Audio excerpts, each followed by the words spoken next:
It was the summer of 1979 when the idea of going on a camping trip first came up in conversation. Mark, a close friend of mine since high school, had been griping about his job for weeks. He'd been working some soul-crushing desk gig at an insurance company. And our mutual friend Joey and I weren't much better off either. I was bouncing between temp jobs and Joey was stuck in a warehouse moving boxes for minimum wage.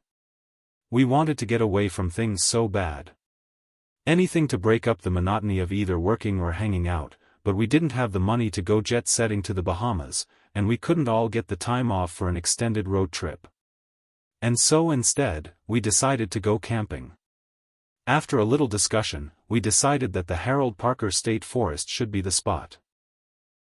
With it being just an hour's drive north of Cambridge, it was close enough to home that it made for an easy journey, but far enough and large enough to make it feel like a real escape out to the wilderness. When I say it's big, I mean it's big. It's over 3,000 acres of pine and oak and takes about 6 or 7 hours to walk across on a good day. We knew 'cause we'd been there once before. A day trip a few years back. So, we figured 3 nights in early fall would be just right before the weather turned too cold and too wet. We started planning in more detail once the date got closer, pulling our resources to keep our costs down. My old rusted blue hatchback barely passed inspection, but it had due for the trip to the forest while Mark managed to dig out his dad's ancient 2-man tent from his garage. It was still in decent shape despite a few patched-up holes. But since it only fit 2, Joey brought along a little one-person deal that he bought cheap at an Army-Navy store. We split the rest of the gear, sleeping bags, a cooler, and some cool cooking stuff, and Joey tossed in a fishing rod, and I grabbed a couple of tarps in case it rained. Mark got a hold of a map of the park, one of those foldable pamphlet things that you can still get from the park's welcome center. And then after that, we figured that we were all set. I remember the drive being a lot of fun going up. We left on a Friday afternoon. The sun was still high in the sky as we blasted going up country and Born to Be Wild on the car stereo. And then about an hour later, we rolled into the forest just as dusk started to settle. The gravel lot near the entrance had only one other car parked in it.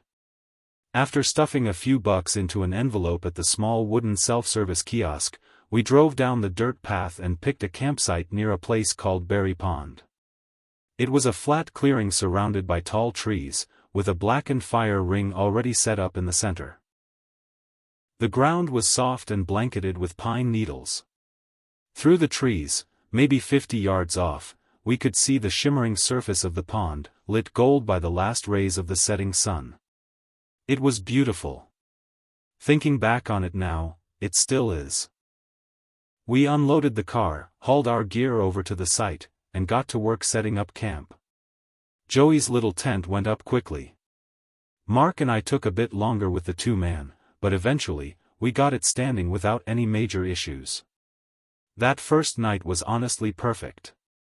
Mark got the fire going with a cheap lighter and some crumpled-up newspaper he'd brought from home.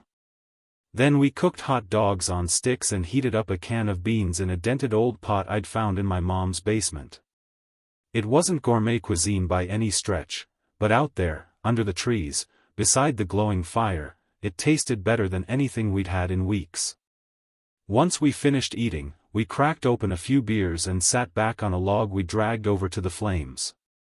I remember leaning forward, elbows on my knees, just staring into the fire, watching the embers twist up into the night sky. For the first time in months, I felt completely at ease. This is exactly what I needed, I thought. The next morning, after a lazy breakfast, we decided to do some exploring. We picked a trail that looped around the pond and climbed up to an overlook. It was about 3 miles long, nothing too intense, but enough to stretch our legs. The path was narrow, winding through dense woods. The forest was alive with sound, leaves rustling overhead, birds calling out in bursts, and the occasional squirrel darting through the underbrush. By the time we reached the overlook, the sun had risen higher, casting long shadows across the forest floor. The view from the top was incredible. The forest stretched out before us in every direction, waves of green under a clear blue sky. We passed around a bag of trail mix and just sat there for a while, not saying much. Just taking it all in. It was peaceful. Almost surreal. And as wild and untamed as the forest appeared, we felt safe. But we were wrong to feel that way. Sunday started off the same. We took another hike. This time, a longer trail that looped deeper into the woods. We were out there for most of the morning and into the early afternoon, sweating and joking, snapping photos with Mark's old Polaroid. When we finally got back to camp, we were tired, but in that satisfied kind of way. The kind you get after a good day spent doing something simple and real. We thought everything was fine. But something had changed. Mark was napping in the tent while I gathered more firewood. The sun had dipped low by the time I got back, painting the forest in long, orange shadows. We ate quietly, too tired for much talking after the long hike. As the last of the sunlight faded from the treetops, we agreed to turn in early. We were completely beat. Joey's little tent sat nearby, just a dark lump in the trees. I zipped up our own tent, the two-man, and crawled inside. Mark was already curled up in his sleeping bag. By the time I settled into mine, he was snoring softly beside me. Outside, the forest was quiet. Just the occasional distant hoot of an owl or the rustle of something small in the underbrush. That gentle kind of silence that can only be found in the woods. Eventually, I drifted off to sleep. But sometime later, I woke up. And I remember clearly, it was the cold that did it. The air inside the tent felt wrong. Damp, chilled, heavy somehow. I fumbled around for my flashlight, half asleep, and clicked it on. That's when I saw it. The flap of the tent was unzipped. A few inches at first glance. Enough to make me sit up. I swung the light around. Mark's sleeping bag, empty. His boots were gone, too. But his jacket was still there, wadded up in the corner of the tent like he'd left in a hurry. I squinted at my watch. It was just after 4:30 a.m. Figured maybe he'd gone to take a piss. Probably just wandered off a few yards, maybe to where the trees were thicker. I waited. Lay back down. Listened. Nothing. Another minute passed. No footsteps. No whistling. No crunching of twigs. Just the steady hush of the woods. I sat back up and clicked the flashlight on again. Something felt off. Not dangerous, exactly, but wrong. Shuffling toward the flap, I unzipped it the rest of the way and peeked outside. It was pitch black. The darkness beyond the tent seemed to swallow the flashlight's beam. I moved it left, then right, slow, careful sweeps. But there was no sign of Mark. Not a silhouette. Not a trail of boot prints. Not even the sound of someone moving through the brush. Nothing. I remember thinking how silly I felt. Like, was I really that much of a wimp that I'd managed to creep myself out just because my friend had gone to the bathroom? Still, something gnawed at me. I laced up my boots, half expecting that I'd barely make it 10 feet before I'd hear him crashing back through the brush with some dumb joke on his lips. But I never did. I kept trying to tell myself how stupid I was being. I could already hear the jokes. How I'd have to explain what a little scaredy cat I was, getting the willies just because Mark went off to take a leak in the woods. But there was another voice in my head. One that wouldn't let go. It kept cutting through the others, quiet but firm, asking, but what if you don't see him come back? What if he's in trouble? I pulled on my jacket, zipped it up to my chin, and stepped out of the tent. The night air hit me hard, cold and damp. I stood there for a moment, turning in a slow circle, the flashlight beam slicing across the campsite. I expected him to appear. To come walking out from behind a tree, rubbing his eyes and yawning. But nothing. So I took a few careful steps forward and called his name. Softly at first. Just enough that I wouldn't wake Joey unless I had to. Still no response. I circled the site, sweeping the light across the trees and into the shadows between them. The flashlight caught on branches and leaves, but no movement. No shape. No mark. That's when the unease turned into a knot in my gut. Something felt wrong. I called out his name again, louder this time, loud enough to wake Joey. I heard rustling coming from his tent, then the sound of a zipper pulling down. He poked his head out, squinting at the light, hair a complete mess. "What's going on?" he asked, his voice still thick with sleep. I tried not to blind him with the flashlight as I turned. "There's something weird," I said. "Mark's not in the tent. He's been gone for a while." He blinked a few times, processing. "Maybe he's just taking a piss," he mumbled. I shook my head. "I don't think so. His boots are gone, but his jacket's still inside. It's freezing out here. He would have brought it." Joey stared at me for a second, then sighed. "All right, maybe he just wandered a little too far." He pulled on his jacket and boots, then climbed out of the tent. We split up at first, circling the campsite in wider loops. Our voices echoed into the dark as we called out his name, again and again. My flashlight beam cut through tree trunks and thick brush, but there was no movement. No answering voice. When we regrouped at the fire ring, Joey looked uneasy. He rubbed the back of his neck, then said, "You know, he used to sleepwalk as a kid. Once, he made it all the way downstairs and into the backyard before anyone noticed." I raised an eyebrow. "Sleepwalking?" "Yeah," he said. "Hasn't happened in years, but, maybe?" I wasn't convinced. But I also didn't have a better theory. So we agreed to widen our search, and this time, we stuck together. We moved deeper into the woods, calling his name in turns, flashlights sweeping the trees.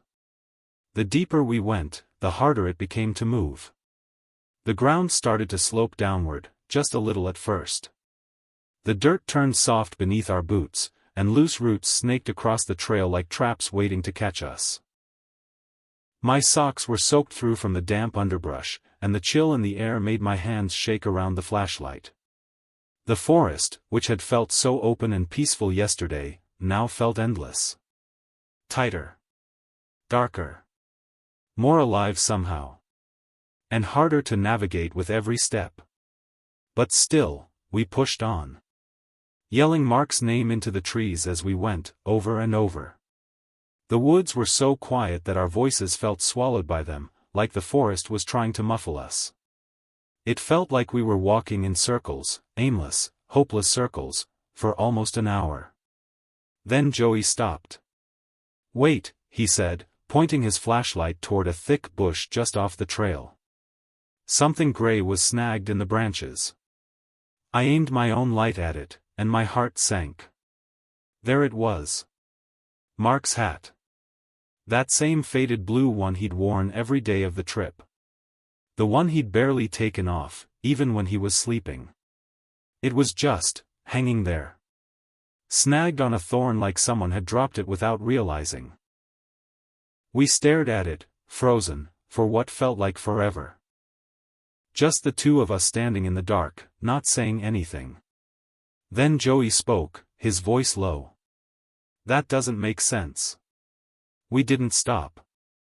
Just kept moving. Flashlights swinging, hearts pounding, calling Mark's name again with a little more panic behind it this time. Then, 50 feet further, we saw more. His socks. One, then the other. Just lying there in the dirt like he'd taken them off mid-step. We slowed.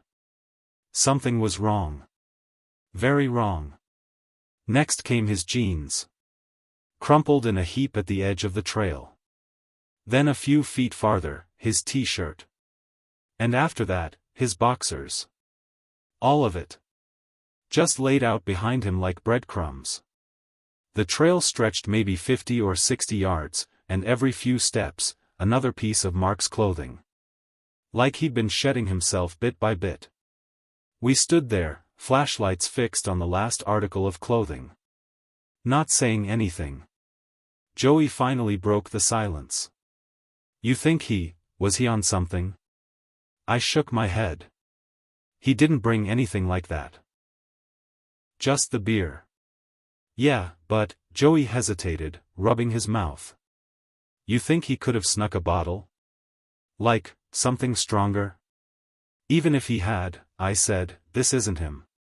This isn't a drunk prank. Mark wouldn't do this. He wasn't the kind of guy to go streaking through the woods, not even hammered. That wasn't his brand of humor. He was quiet. Thoughtful. A little boring sometimes, sure, but never reckless." We went back and forth for a moment like that. Whispers in the dark. Theories that didn't make sense. Trying to force the facts into shapes they didn't fit. All the while, we kept calling out his name. And then, maybe a minute later, we saw it. Up ahead, just barely caught in the beams of our flashlights. A body. Lying on its back. Chest up. Still. Joey's voice caught in his throat. Mine vanished entirely. The body wasn't Mark. It was someone else. A young man. But what hit us first wasn't the face, because there wasn't one. The body was decapitated. Completely. A pool of blood soaked the dirt beneath the neck, spreading wide and dark, glistening wet in the cold night air. But the cut, it wasn't messy. It was clean. Too clean. As if the head had been removed in one perfect stroke. And what really chilled me was that the rest of him? It looked untouched. No bruises. No wounds. Just pale, flawless skin. The corpse's arms lay at its sides. Legs straight. Like he'd just laid down and waited. The beams of our flashlights painted him stark white against the forest floor. And for a second, everything inside me just went quiet. I didn't move. I didn't breathe. It was like my mind froze, mid-thought. Not panic. Not fear, even. Just this surreal blankness. And what's strange, even now, all these years later, is what I remember thinking in that exact moment. Is this even real? Not like I was dreaming, or hallucinating. I didn't feel confused. I felt disconnected. Like reality had bent, just a little, and I was standing at the seam where it tore. It just looked fake to me.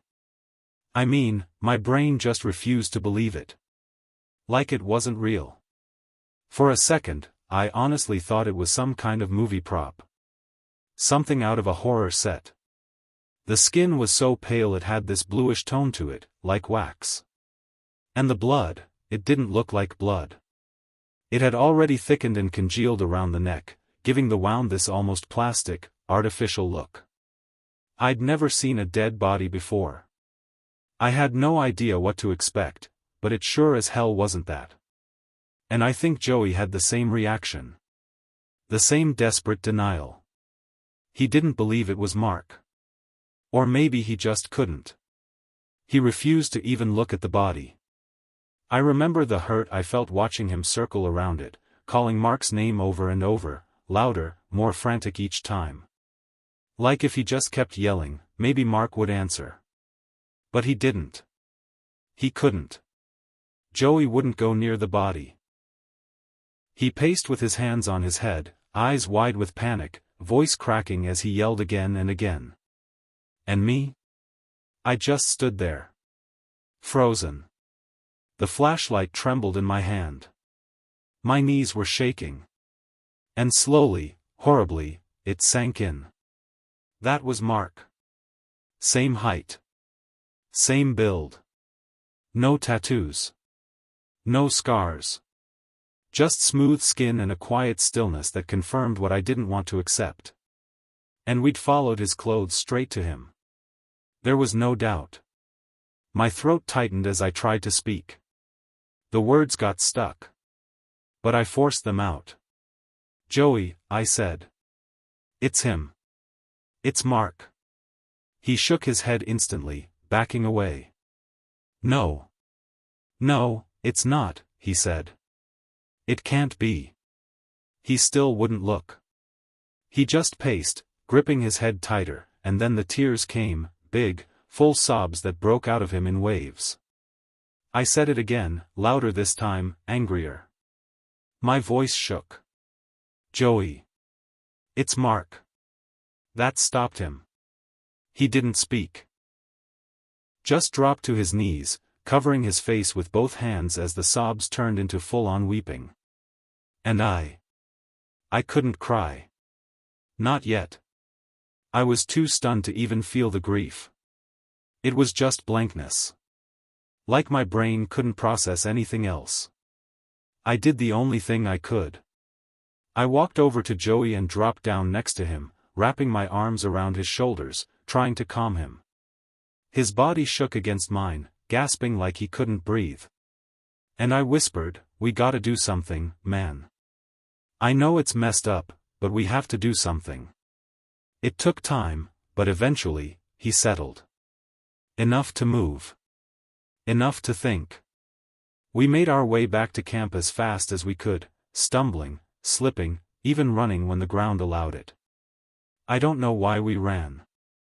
Looking back, it didn't make any sense. Maybe we thought it'd help. That if we moved fast enough, it would matter. But time wasn't the enemy anymore. Mark was already gone. And no speed in the world was going to change that. Once we got to the car, we threw ourselves inside and peeled out onto the forest road. We didn't stop until we reached Middleton. Then we turned left toward the ranger station. It came into view just past a bend in the road, this small wooden building with a light on in the front. There were only 2 rangers on duty, probably not even officially clocked in yet. It was still just before 6 a.m.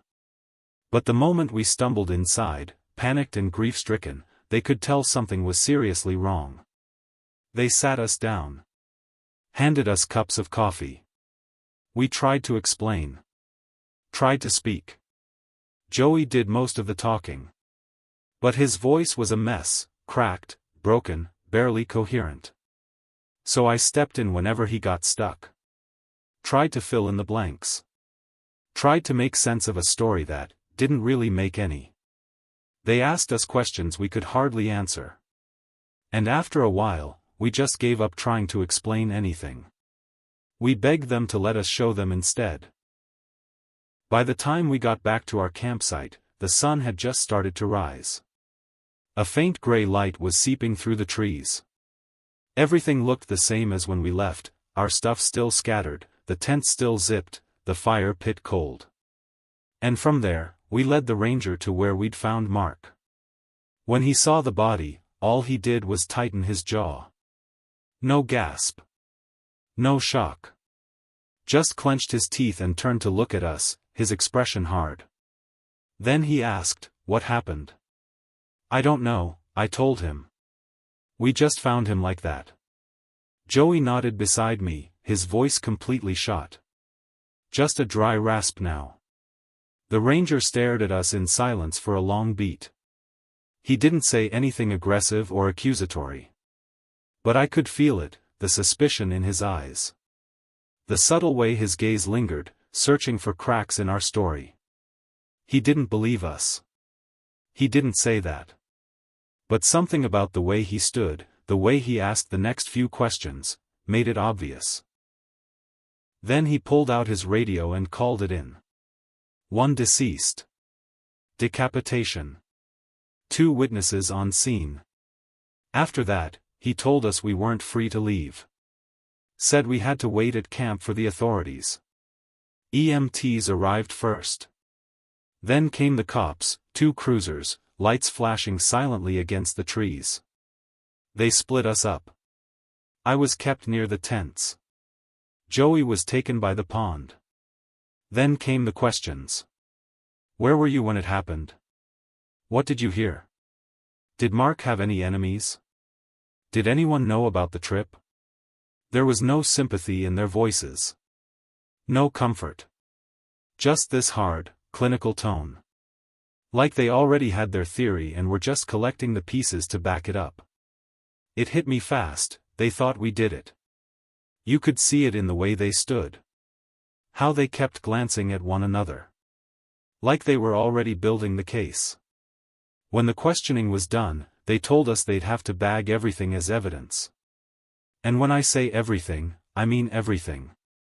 Our clothes. Our backpacks. The cooler. Both tents. All 3 sleeping bags. Even the little knives we used to cut sausage the night before. We didn't argue. We hadn't done anything wrong, and we just wanted to go home. But after the officers huddled and spoke in low voices, they came back and told us they wanted us to come to the station. "You're not under arrest," they said. "We just want to get everything down properly." We didn't resist.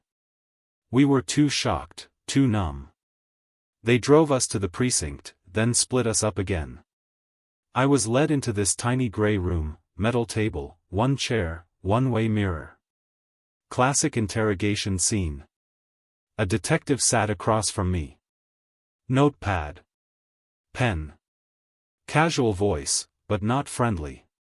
He started asking the same questions the other 2 had. Just worded differently. I told him everything. From the moment I woke up cold, to the open flap, to the search, the trail of clothes, and then the body. When I finished, he leaned in, steepled his fingers, and asked if Mark and I had ever fought. If I'd ever been jealous. Angry. I said no. And I meant it. Strong. Firm. Instant. Mark was my best friend, I said. He didn't blink. Just scribbled on his pad and kept going. More questions. Where were you? What did you hear? Did Mark have enemies? Anyone who knew you were out there? It went on for hours. Eventually, they let both me and Joey go. He told me later they grilled him just as hard. And by then, he'd come to the same realization I had. We weren't just witnesses. We were suspects. And I can't tell you how terrifying that was. I kept picturing some botched trial. Some nightmare scenario where the evidence didn't matter and the story got twisted. Where we got painted as murderers. Where we got locked away for life. But even with that fear clawing at our throats, nothing compared to the deeper horror underneath it all. The thing neither of us could stop thinking about. What really happened to Mark? Because even now, after the questioning, after the suspicion, after everything, we still had no answers. Just a blood-soaked memory. And a question that would never stop echoing. It still doesn't make any sense to me, even after all these years.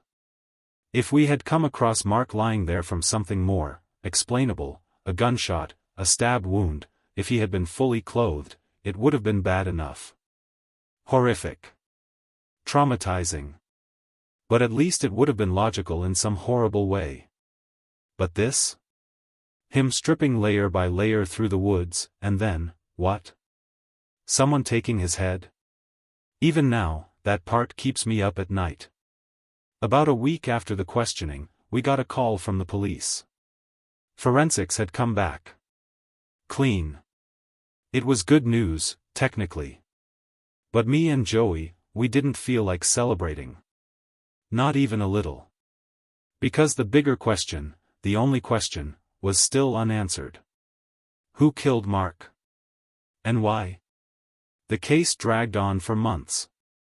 Detectives went hard at first.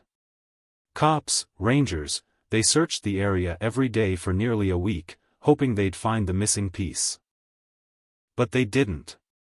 Because Mark's head, it was just gone. Whoever did it took it with them. No blood trail. No drag marks. Just vanished. Eventually, Time passed, leads dried up, and the investigation went cold. No murder weapon. No motive. No suspects. And no answers. It all feels like another lifetime now. Joey moved out west a year later. Took a job somewhere in Oregon. He doesn't talk much about it, not to me, not to anyone. We keep in touch, but it's surface-level stuff. Birthdays. Holidays. We just don't talk about that night.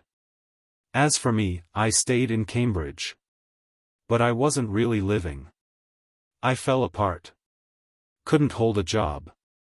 Even simple stuff, stocking shelves, delivery gigs, I'd just blank out mid-shift. One minute I'd be scanning barcodes, the next I'd be back in the woods. Seeing Mark. Seeing the stump where his head used to be. Smelling that coppery blood in the dirt. Then I'd disappear.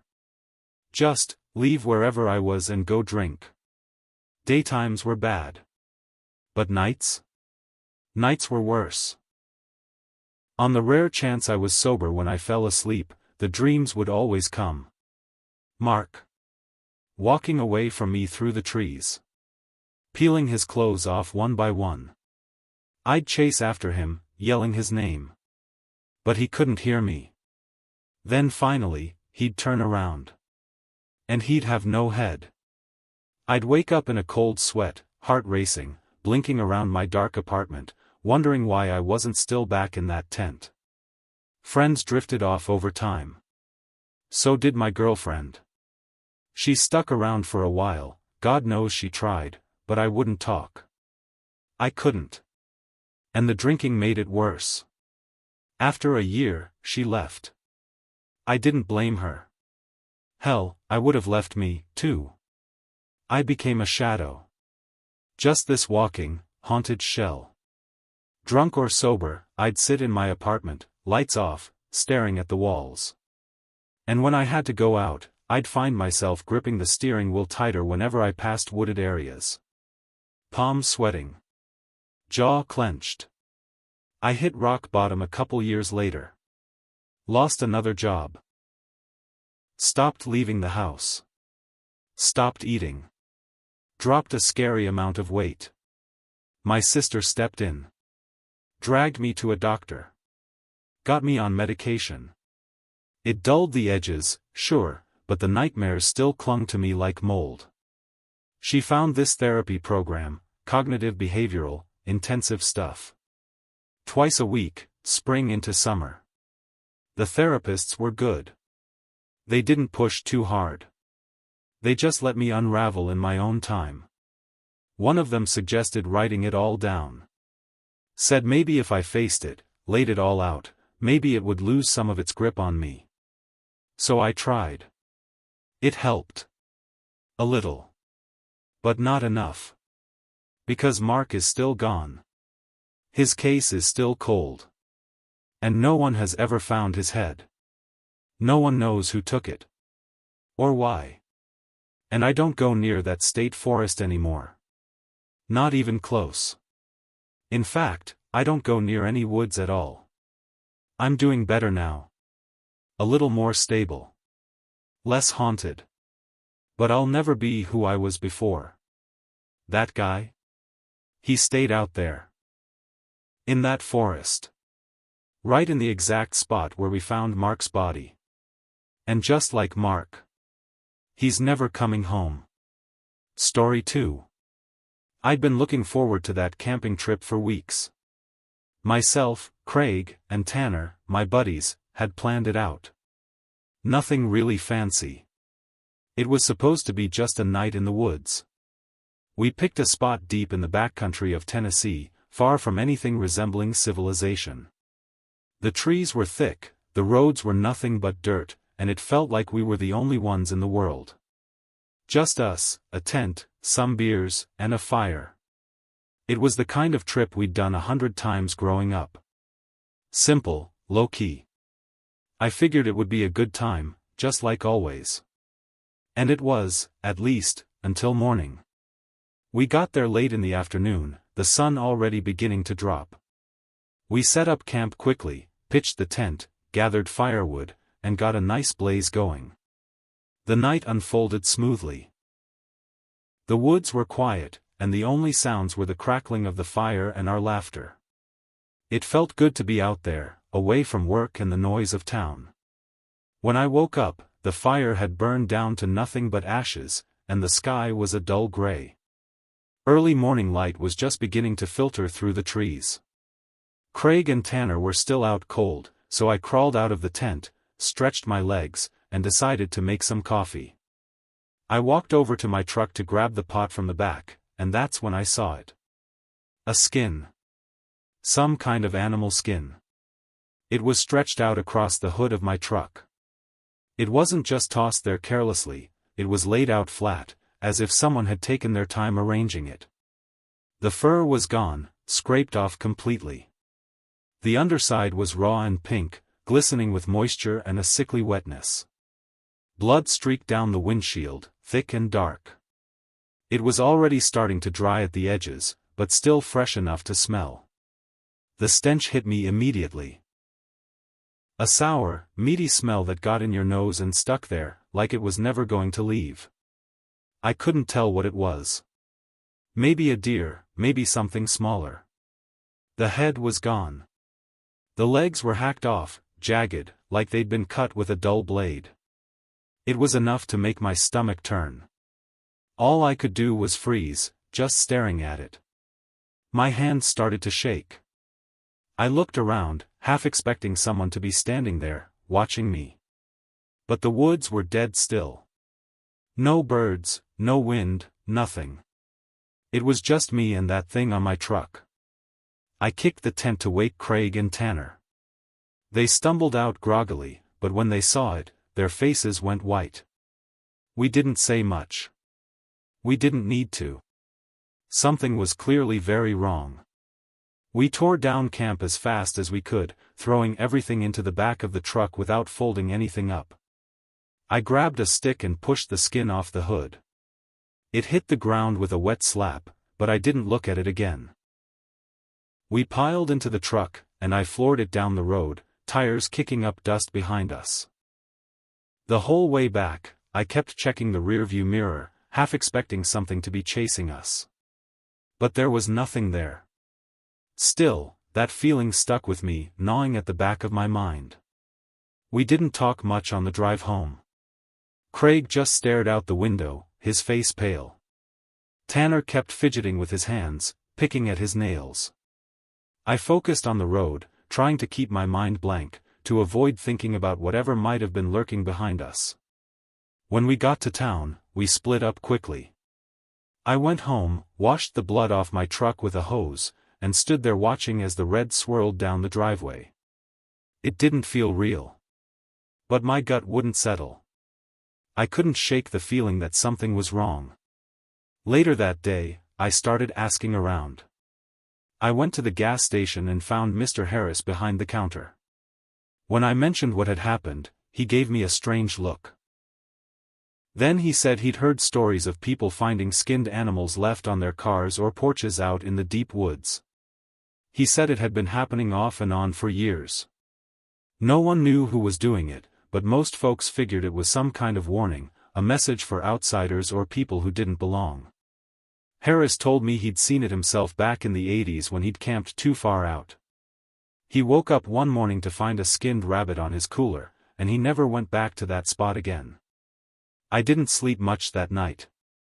I kept picturing the skin, the way it was stretched out, all neat and careful.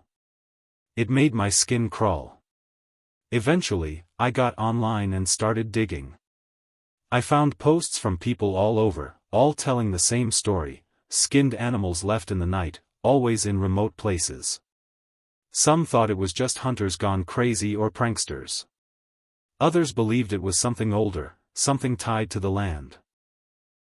One guy swore he'd seen figures moving in the trees after it happened to him, but he didn't stick around long enough to find out more. The more I read, the worse it got. People spoke about feeling watched, hearing strange noises after they got home, like whatever had done it wasn't finished with them. And I told myself it was nothing. just some sick joke. Maybe kids messing around, trying to scare people. But I couldn't shake the feeling. I don't know who did it or what they wanted. Maybe we had crossed some line, camped somewhere we shouldn't have. Maybe it was random. But one thing was clear, it wasn't an animal that skinned that thing and put it on my truck. I haven't been camping since, and I don't think I ever will. Craig and Tanner feel the same way. We haven't really talked about it much, but it lingers, hanging over us, unspoken but always there. I still drive that truck, but every time I look at the hood, I see that skin. I keep the doors locked now, and I don't know if that feeling will ever go away.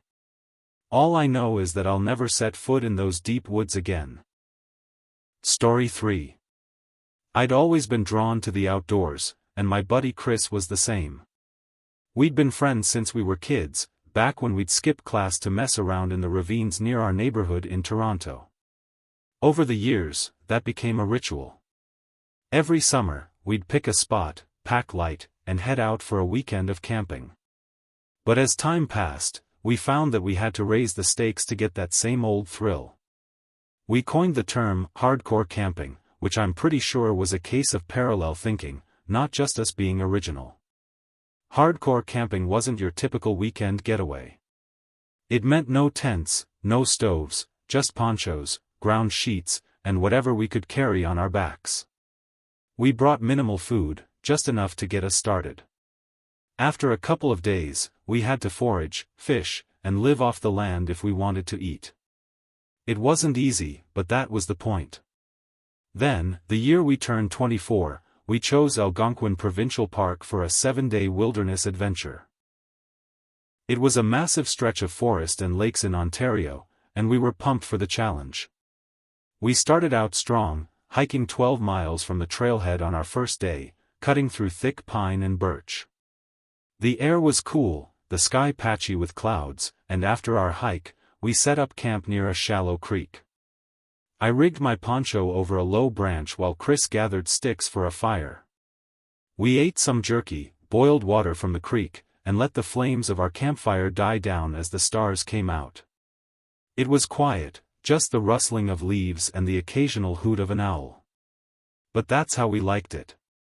No noise. No people. Just us and the wild. Day 2 was tougher. The terrain grew harder, rocks, roots, and a steep ridge we had to climb to keep heading north. My calves were burning by midday, and Chris, much taller than me, kept outpacing me with his long strides. By that night, we found a flat stretch of moss to sleep on, but the ground was freezing. I woke up once to the sound of a twig snapping, my hand fumbling for the knife I kept at my side. But it was just a deer, moving quietly through the dark. By day 3, we were nicely warmed up, and we fell into a steady rhythm. Our packs were lighter now, and our food supplies were dwindling, but we were used to it. Hunger had always been the best motivator for me. That afternoon, Chris caught a small trout in a stream using a line he'd fashioned and a hook he'd made himself.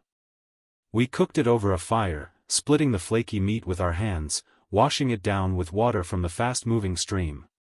It tasted better than any bottled mineral water at the time. We checked the map every now and then, but mostly, we moved on instinct, letting the forest guide us to potential campsites. Algonquin was massive, thousands of square miles. We were deep in the middle of it, far from any roads or ranger stations. But that was exactly why we were there, you know. No safety net. Just us and the great green beyond. The 4th day started just like the others. Chris was already awake, rolling up his ground sheet as I climbed out of my tent. We ate the last of our granola, shouldered our packs, and started heading north again. The forest was dense, and we didn't talk much. We simply fell into step, with the crunch of our boots on the forest floor being the only sound that accompanied us. Around noon, we stopped at a narrow stream to refill our canteens. I knelt by the water, splashing some on my face, when Chris tapped my shoulder. "You see that?" he asked, pointing off into the distance. I followed his gaze and squinted, but at first, I couldn't make out what he was pointing to. Then, it clicked. A shape. Too many straight lines to be natural. We grabbed our packs and moved closer, pushing through the thick underbrush. The trees began to part, and there it was. A building, or, more specifically, a church.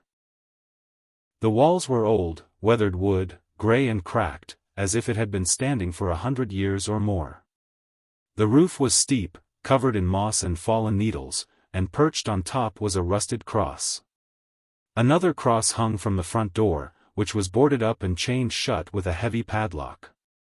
There was no steeple, no windows, just this worn, weathered structure half swallowed by the forest. I remember turning to Chris and saying something like, "What the hell?" He didn't answer.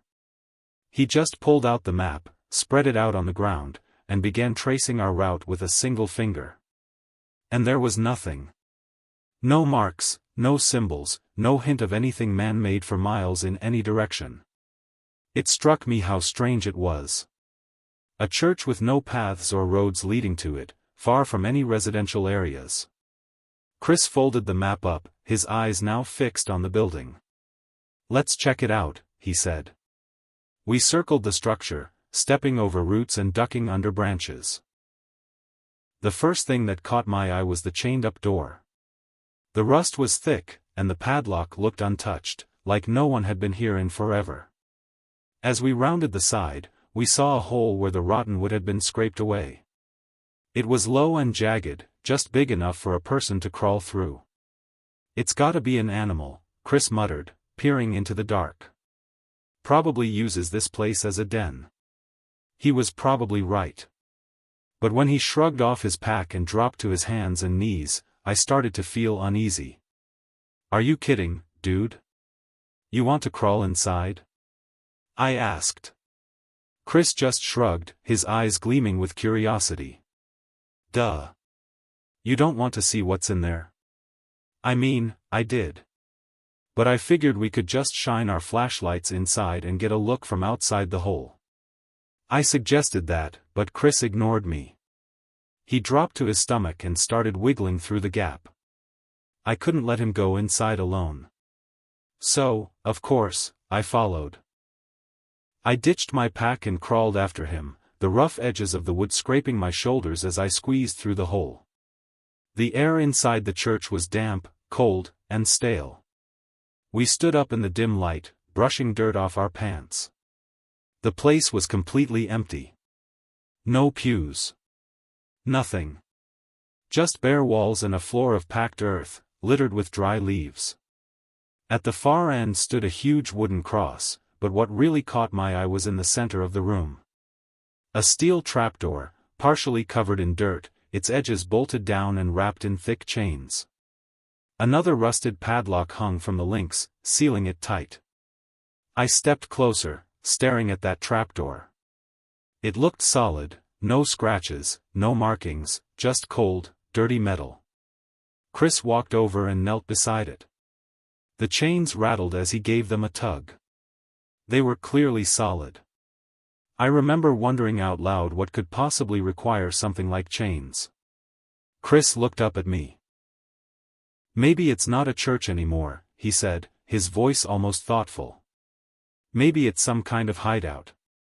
That much seemed obvious, but for what? And for who? Chris stood up, wiping his hands, and shrugged. "Could be anything, cash, maybe. Some smuggler's stash. Or loot from a robbery, locked up and forgotten." I just shook my head. A bunch of cash seemed like a stretch, and it could easily be something far more dangerous. Nuclear waste, chemicals, something toxic people didn't want found. I thought I'd made a pretty good point, but Chris just wasn't hearing me. His eyes had this gleam, like he'd already made up his mind about what he was going to do. "We gotta get in there, man," he said, heading for the hole in the woods outside. "Let's find something to break the chains." I yelled for him to wait, then grabbed his arm, but he yanked free and crawled out anyway. I scrambled after him. Outside, Chris started pacing around the church, kicking at the ground. I asked what he was doing, even though I already knew. The answer came right on cue. I told you I'm looking for a rock, he said. Something heavy enough to smash that lock. But the forest floor was flat there, just needles and small stones. Nothing big enough for what he needed. I told him he was acting stupid. Even if there was something down there, trying to get it was a crazy idea. I reminded him that if it was cash or jewels locked away in there, they might belong to some dangerous person. Stealing from someone like that would be like signing our own death warrants. Again, I thought I'd made a solid point. But Chris was beyond hearing it. His expression was wild, like he couldn't stop. And I'd never seen him like this before. He was spontaneous, sure, but not stupid. I grabbed his shoulder and spun him around. What the hell's gotten into you? He shoved me back. That's when it turned into a struggle. He was taller, but I was stronger, and we wrestled. It wasn't long before I managed to shove him against a tree, both of us gasping for breath. Stop, I yelled, just stop.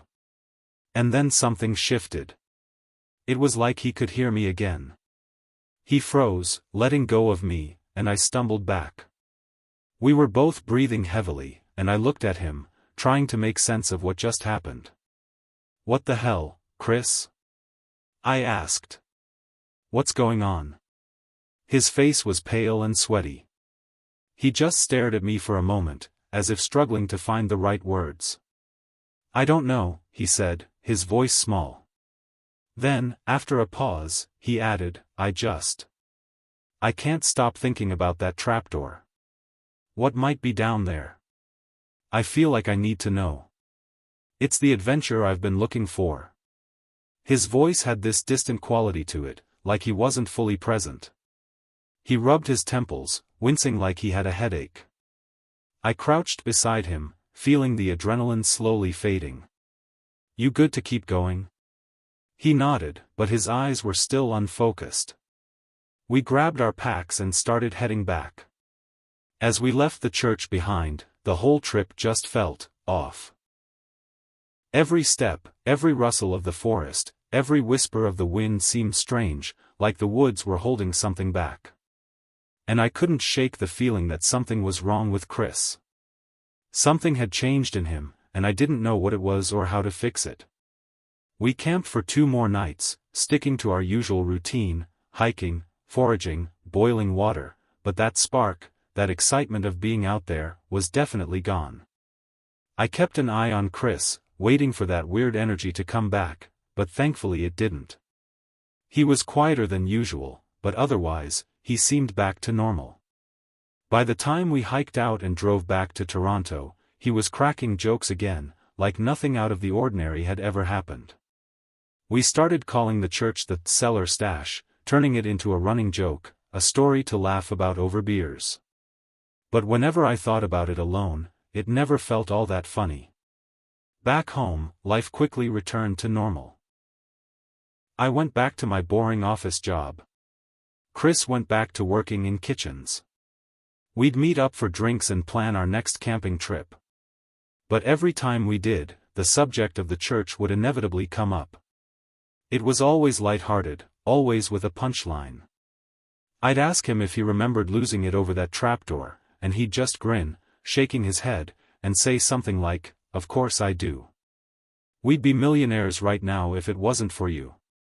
We'd laugh, change the subject, but neither of us ever suggested going back. In fact, we steered clear of that part of Algonquin entirely. It's kind of ironic, considering it was Chris who had seemed so suddenly obsessed with it. But not me. Over time, though, I realized I couldn't shake the memory of that church or that trapdoor.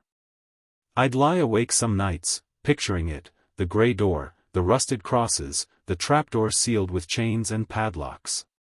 Chris's theories were wild, cash, jewels, but I wasn't buying it. Something about the place had felt off, like there was something way darker at play than just some crook's stash. I'd think about how Chris had acted, that manic look in his eyes that I'd never seen before, and wonder if it was just him, or if it was something in the church, or something about the hike itself. I don't know. It did something to him, though. I could feel it. Months passed, then a year, and Chris never showed any other signs of cracking. To this day, he's been solid as a rock. We went on other trips, smaller ones, closer to home, and there was this unspoken agreement between us that Algonquin was off the table. I'd occasionally scroll through forums, looking for any mention of a church in the park, but nothing ever matched. No records, no stories, nothing. It was almost like that place never existed at all. And maybe it didn't. At least, not officially. Maybe someone had built it out there, in the middle of nowhere, for reasons we'd never understand. And I tell myself it was just an old ruin, a relic of some forgotten time, that Chris and I had just overreacted to. But then I think about the chains, the way they had gleamed in the light, and the hairs on the back of my neck stand up again. Chris moved on, or at least he seemed to. He'd talk about the trip like it was nothing, like the church was just a weird blip. I played along, kept it light, but deep down I knew we'd brushed up against something we weren't meant to find. I never told him how much it still bothered me, how I still dream about that trapdoor some nights, or how I sometimes wonder if we dodged something worse than we realized. It's been years now, and we're still friends. Chris is still the same, loud, stubborn, and loyal. I don't think he dwells on it much. But me? I don't think I'll ever fully let it go. That's why I sent it here. That church is still out there, I know it is. Silent, standing among those trees, hiding whatever's chained up under that trapdoor. And I sincerely hope it stays there. Story 4. We went on a camping trip to Harriman State Park. It was me, Simon, and Eddie, just the three of us looking to get away from the city for a weekend.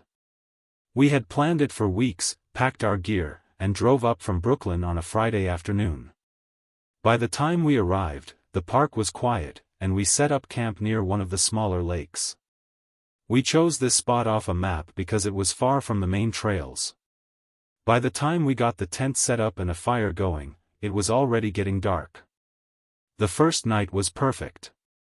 We roasted hot dogs, cracked open a few beers, and had our first real catch-up in months. The whole vibe was relaxed, the kind of night you look forward to when you've been stuck in the grind of city life. The next day, we decided to hit the trails. It was late morning when we left, and we didn't have a specific plan. We just followed a trail as it faded into the forest and kept going. Eddie was taking photos of mushrooms and random rocks, his phone out constantly, while Simon went on and on about finding a good spot for lunch. I was just along for the walk, half listening to them argue about whether there were Bigfoots in New York. After a couple of hours, the trees started thinning out, and we stumbled upon a small lake that we hadn't seen on the map. It wasn't big, less than 100 yards across, and right by the shore sat a lone wooden shack. There wasn't much to look at. The wood was weathered, a dull grayish-brown, and splintered in places, like it had been sitting there for decades. The roof sagged a little, and the single window had no glass, just a square hole with a torn piece of curtain fluttering inside. The door was left ajar, not locked, creaking on its hinges whenever the wind nudged it. Simon said it looked abandoned, and Eddie agreed. But I wasn't so sure. Something about it felt off, but we were curious, so we moved closer. Inside, it was dim.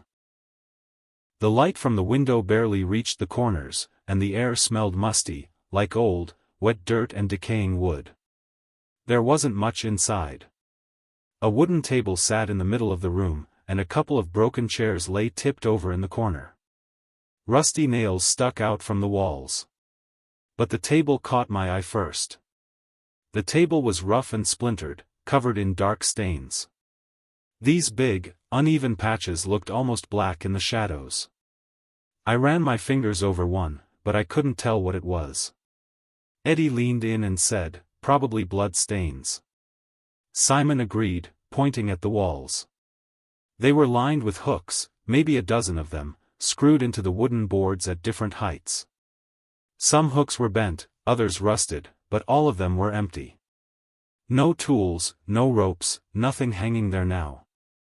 It made sense to think a hunter had used this place, maybe to skin deer or whatever else he'd shot. That's what we told ourselves anyway. It was creepy, sure, but not completely unexplainable. We continued poking around for a few more minutes, still trying to make sense of it all. Simon kicked at the tattered curtains, and Eddie took a picture of the table, saying he'd show it to his brother, who hunted upstate. I just stood by the door, pretty much ready to leave. To me, that shack did not feel right. When we finally stepped outside, I was glad to be breathing in the fresh lake air again. We started walking back toward the trail, figuring we'd head to camp and grab a bite to eat. It was then that Simon tripped. He was a few steps ahead of me, near the side of the shack, when his foot caught on something. He stumbled, his arms flailing, but he didn't fall. Eddie and I caught up, and there it was, something metal sticking out of the dirt, only an inch or two above the ground. It was dull, rusted in spots, and half covered in soil. At first, I thought it was a knife or maybe a hatchet, something a hunter might have dropped and forgotten. Simon crouched down and started brushing dirt off, but it didn't budge. He said it was stuck. Eddie handed me his water bottle and told us to dig it up. I grabbed a stick and began scraping at the dirt. Simon used his hands, pulling up clumps of earth and tossing them aside. The more we dug, the bigger it got. It wasn't a tool, that much was clear. There was a curved edge, then another. And soon we could see that it was hollow inside. After about 10 minutes, we had it mostly uncovered. It was a helmet, or at least something that looked like one. The metal was heavy, maybe iron, pitted and rusted, but solid. It was tall, pointed at the top like a pyramid, and the front had 2 slits for eyes, shaped like crosses. Not the kind of crosses you'd see in a church. These were sharper, uneven, like someone had hacked them in with a chisel. The whole thing felt strange. It definitely didn't belong there. And just looking at it made me uneasy. Eddie stepped back, asking what it was. Simon picked it up, grunting at how much it weighed, and held it out in front of him. Looks like a clan hood or something, Simon said. But metal. I didn't think it was that. The clan didn't wear iron pyramids on their heads, and as far as I knew, it felt older, heavier, like it wasn't meant just for show. Simon turned it over, looking inside. He said it smelled like rust and mud, then smiled and said, "I'm going to put it on." "No, you're not," Eddie said, snatching the helmet from Simon. He sat down on the ground and wiped his hands on his jeans. "It's filthy. At least clean it first." Simon shrugged, but I could tell he was serious about trying it on later. I didn't like it. The helmet gave me a bad feeling, like it was almost watching us through those cross-shaped slits.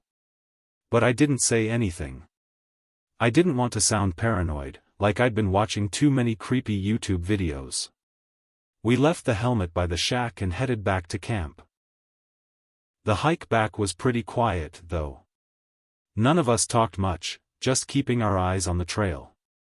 By the time we got to the tents, the sun was starting to dip low. We built a fire, cooked some pasta on the camp stove, and ate it with some Jared sauce. We talked for a while, and before long, the helmet came up again. Eddie joked that it was probably some art project or a prop from a movie shoot that got left behind. But Simon didn't buy that. "It's too heavy for that," he said. "Why bury it?" I didn't have an answer. I just kept thinking about those stains on the table and the hooks on the walls. The shack didn't feel like some old hunter's hideaway anymore. Not with that thing sitting outside. We let the conversation drop and finished eating. We stayed by the fire until it burned down to embers.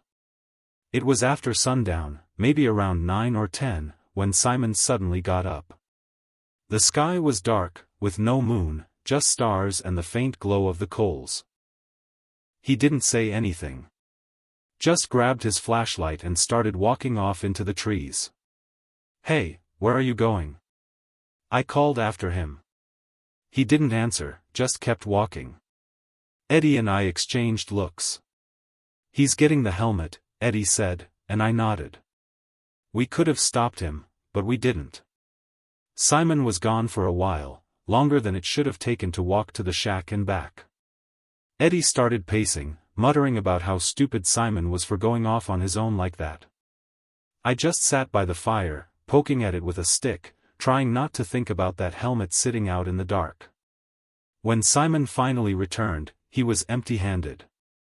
He looked pale, and wouldn't make eye contact. Eddie asked what happened. Simon sat down on a log and stared at the ground. "I threw it," he said. "Out in the woods somewhere. Didn't want it looking at me." Eddie asked what he meant by looking at him, but Simon didn't answer. He just shook his head. Eddie pressed him for more, but Simon wouldn't say any more about it. He looked shaken, like he'd seen something he couldn't explain. We didn't push him any further. The fire was dying by then, and none of us wanted to stay up much longer. We climbed into the tent, zipped it shut, and tried to go to sleep. I lay there for a while, listening to the wind and Simon's uneven breathing. I kept picturing that helmet, those cross-shaped slits staring out from wherever he'd tossed it. I wondered what kind of person would make something like that. The next morning, we packed up early. No one said it, but we all wanted out of there. The drive back was quiet, just the hum of the engine and the occasional car passing us on the highway. We didn't talk about the shack or the helmet. Not then, and not later. But it stayed with me. Sometimes, I'd catch myself wondering what it was and where it came from. I think about that shack sometimes, the stains, the hooks, and the thing buried in the dirt.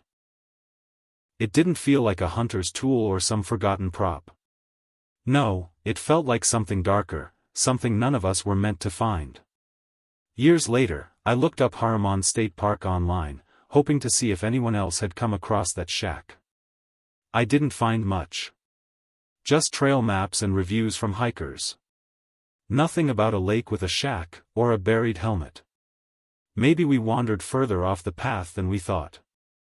Maybe it's still out there, rustling in the woods where Simon tossed it. I don't know. I haven't been back, and I really don't plan to. Whatever it was, I'm glad we left it behind. But sometimes, late at night, I still see those cross slits in my head. And I wonder if we walked away from something worse than we'll ever understand.